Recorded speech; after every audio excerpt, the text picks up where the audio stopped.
Hello, everyone. Welcome back. Today, we're going to be talking about how Biden made Russia great again. Okay. Now, it's not just Biden because Biden doesn't know whether he's coming or going. It's really how the Democrats made Russia great again with the help of Republicans. Okay. But no question that Russia is in a much better position uh, post sanctions, right? Post those sanctions that the United States put on them than they were before, okay? And we're going to talk about why here. Now, I get my news from multiple sources, okay? Some pro Russian, some anti Russian, some pro Ukrainian, some anti Ukrainian. So a lot of it is like trying to look through the bullshit, okay, look through the propaganda, trying to um, get some type of cooperation from other sources, okay.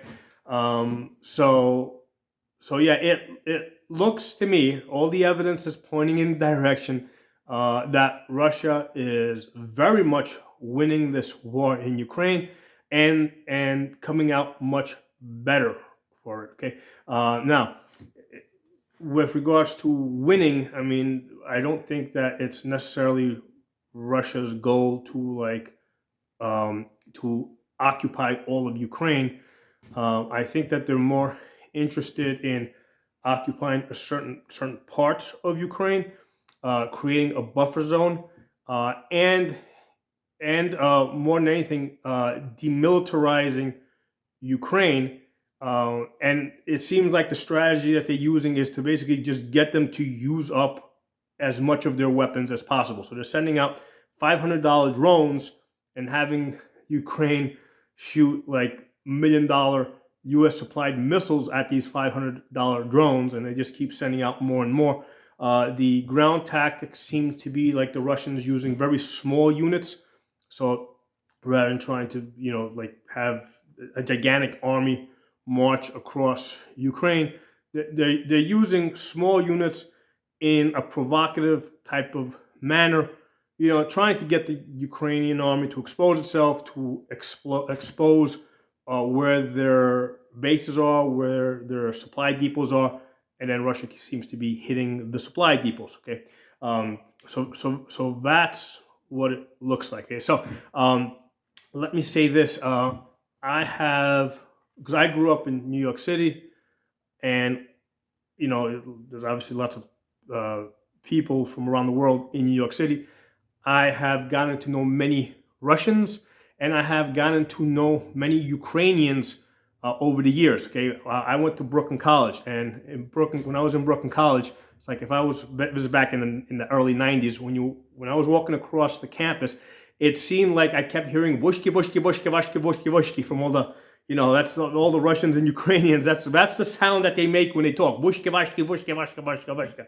So that's the sound I got used to. So let me say this: when you look at like Russians and Ukrainians, they look the same, they sound the same, their manners are very much the same. So there's no difference between them other than the politics. Okay, now I'm going to say this. When you talk to them and it seems that they are more like Americans than certainly like all the people coming across the southern border. Okay, those people coming across the southern border, very different culture, very different. I mean, they're just very different. Okay, Russians, Ukrainians, they're practically Europeans. I mean they are very American-like. The one big difference that I saw in Russians and Ukrainians is they smoke like chimneys, man. Especially the girls, they just sit there and they're like poof, poof, poof, poof, poof, all day. I mean, they just like you can't stand next to them because of the stench of tobacco that comes off of them. Okay, so that's one of the things I'm going to say about Russians. That's the thing that makes them the most different, I think. The amount of smoking that they do. Okay, that's the most annoying thing that I found about them. Okay, but other than that, they're very American-like. Okay, their logic, the way they think, it's very American-like. Okay, so anyway, now this was back in the 90s. I think this was like full of Gorbachev, comes down. Boris Yeltsin's in power. The CIA, United States, is doing everything that they can to weaken Russia. Okay, and then at some point along comes Putin, and he's basically with the goal of trying to make Russia a nation again, right? So that would now the deal that Gorbachev made with Reagan was that he would allow for reunification of Germany if NATO would not expand. Okay, and NATO has broken that promise. They have since added 14 ex-Warsaw Pact countries into NATO, and basically they were trying to now get Ukraine in there. And I think this is the point where Russia's like, no way, you guys aren't doing this enough. Okay, and it's not like they didn't. They would, if they could have, they would have stopped the other 14 from joining NATO, but at the time they were just too weak. So it seems like as Russia has gone back on its feet, they're now at the point where like, hey, that thing that you were doing, like over the last 15 years, you're not doing that anymore. Okay, over the last 20 or so years, that's got to stop. You're not putting Ukraine in NATO. You're not putting missiles in Ukraine pointed at Russia. Okay, so what I want to talk. Let's get back on topic here. I kind of wanted to give you guys the background.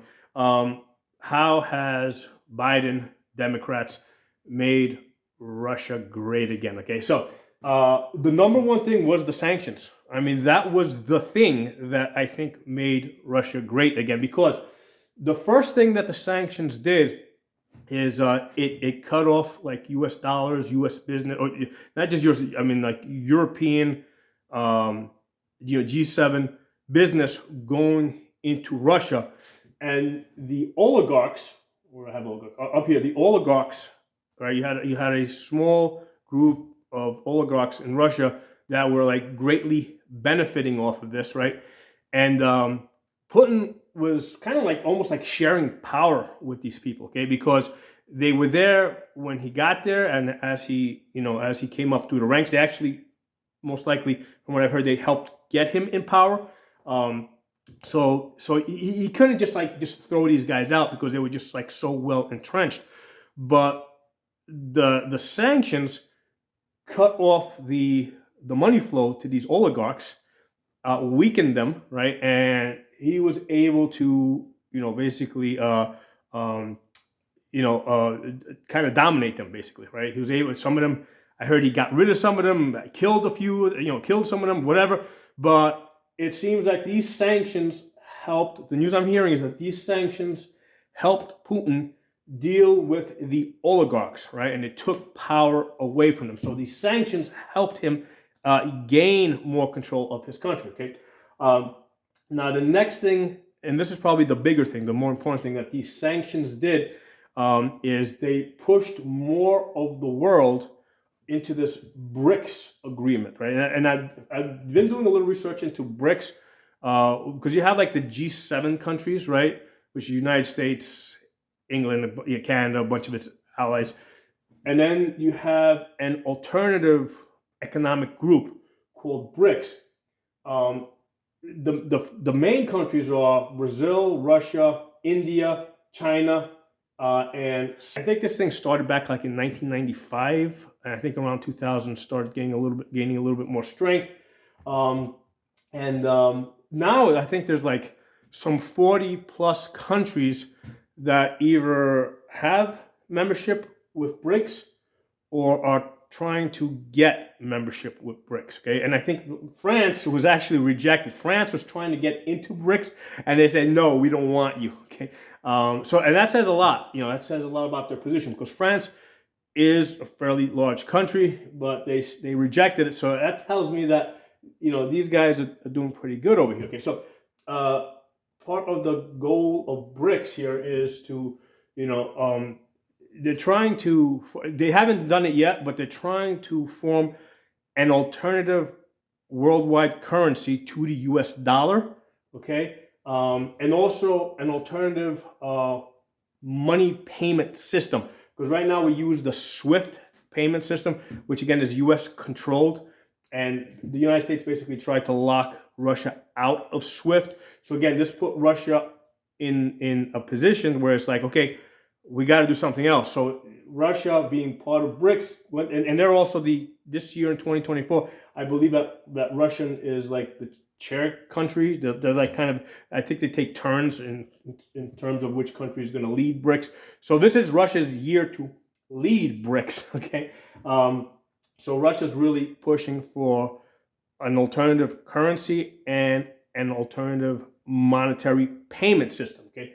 So this all happened, right? This push happened as a result of the United States not only sanctioning Russia, but also freezing its assets, right? I think like billions of dollars, something like $300 billion or something, freezing its assets, preventing Russia from paying debt, right? Because they owe other countries around the world debt. So it froze Russia's assets, and a lot of the world looked at this and they said, "Wait a second.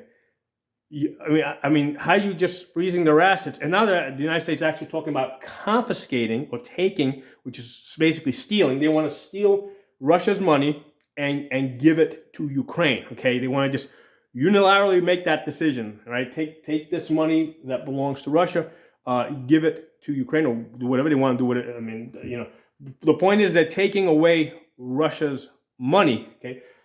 So a lot of countries around the world are looking at this and they're like, wait a second, if the United States can do this to Russia, which is a big country, imagine what they can do to little old us, okay? So a lot of the countries around the world are not feeling very comfortable right now with both the US dollar being the dominant monetary system and also this SWIFT payment system that the United States apparently can just like snap its fingers and cut people out from. So there's a big push. Now, when we look at, I was looking at the BRICS countries versus the G7 countries. I think the BRICS as the BRICS countries, and I think not just these 5 countries in the first 5 countries, but also the other additional countries that have joined BRICS.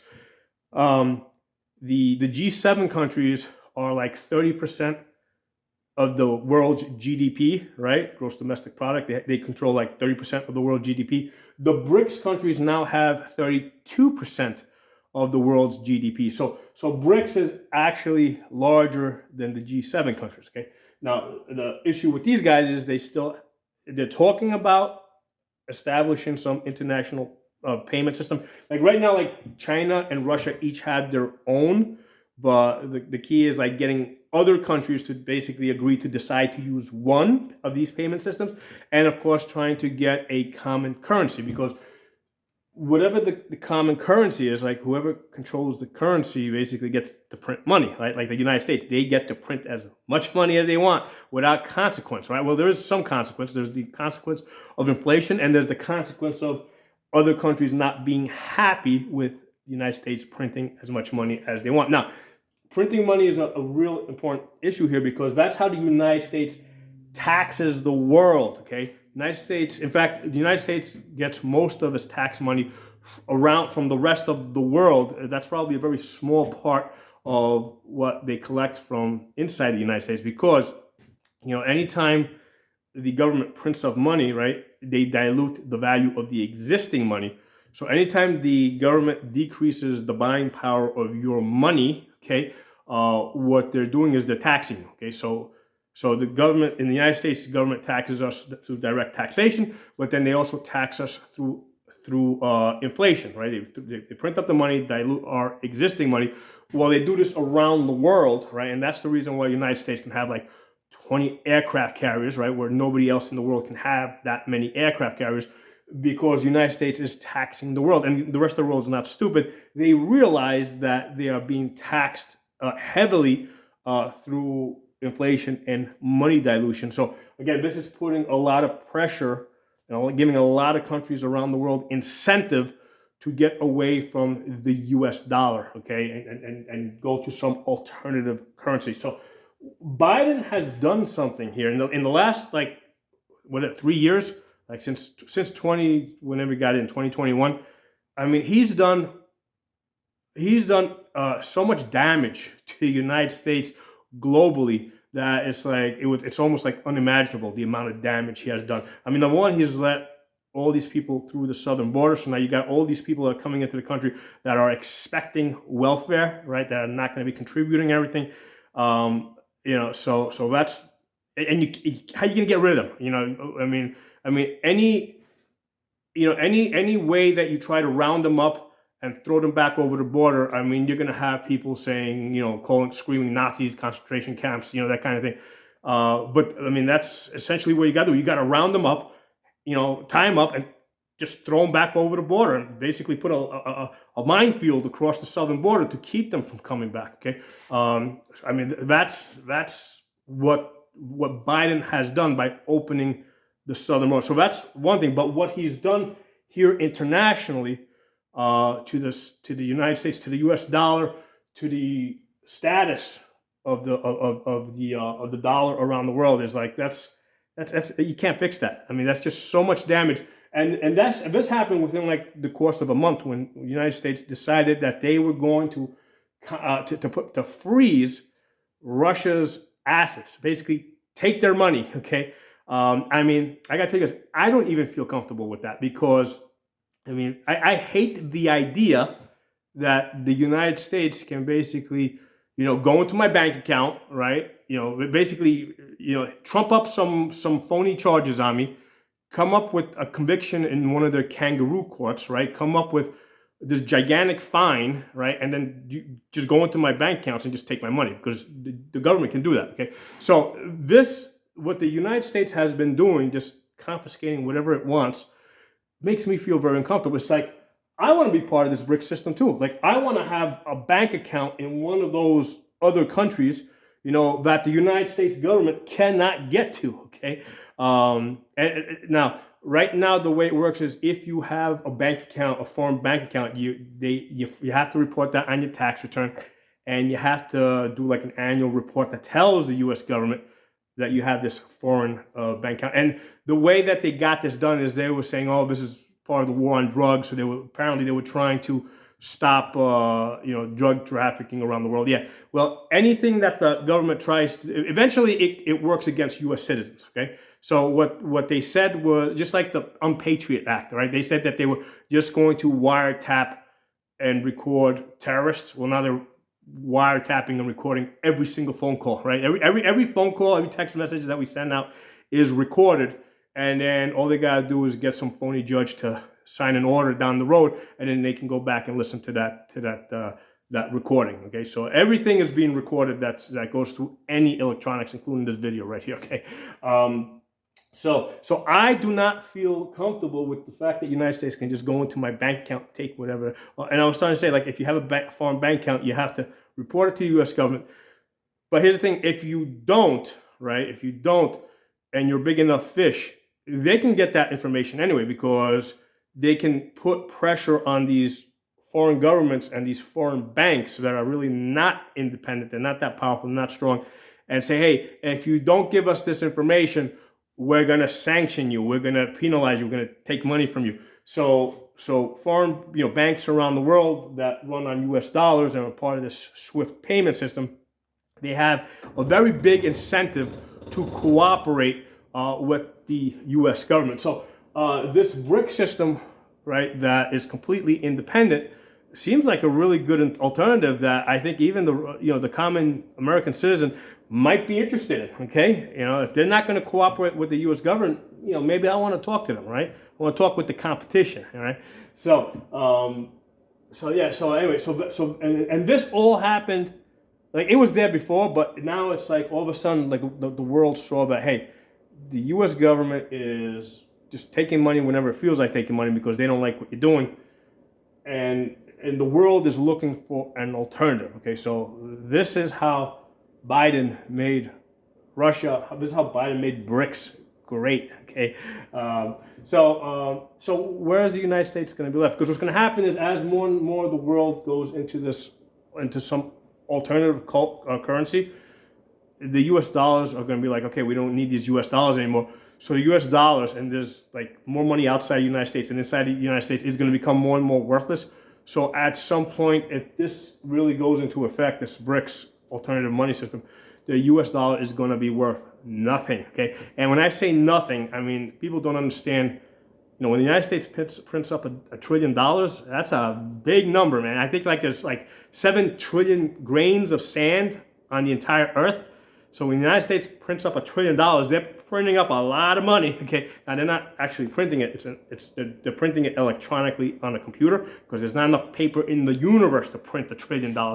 But one of the things I tell people is like a million seconds is 7 days, a billion seconds is 31 years, a trillion seconds is 31,000 years. Okay, so when the United States says that they're $40 trillion in debt, that's a lot of money they've printed up because there's no place in the universe where they could possibly borrow that money, okay? Nobody has $1 trillion to lend to the United States, so it's purely printed money, okay? Now, I've done separate videos on how money's supposed to be created in the fiat system. It is a Ponzi scheme, but it's supposed to be like a controlled Ponzi scheme where when if you get a mortgage on your house, or let's say you go to finance a car, or if you have a gold mine, right, and you bring the gold to the bank, or you bring your car or your house to the deed to your car or your house to the bank takes that asset and they use that asset to create new money. Okay, this happens locally. Okay, banks have the ability to create money. We have an asset-backed system. Right, you're supposed to put up a real asset, and the bank creates money based on that asset.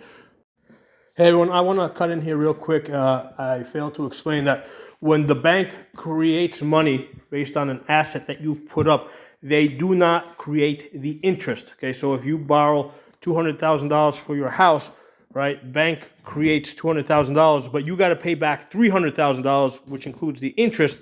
So the bank never created that money. So what happens is the current generation of borrowers depends on the next generation of borrowers to come in, borrow money, so that more money will be in the system so that you can pay back the interest that you own. Well, the problem here is that the government doesn't play by the same rules, okay?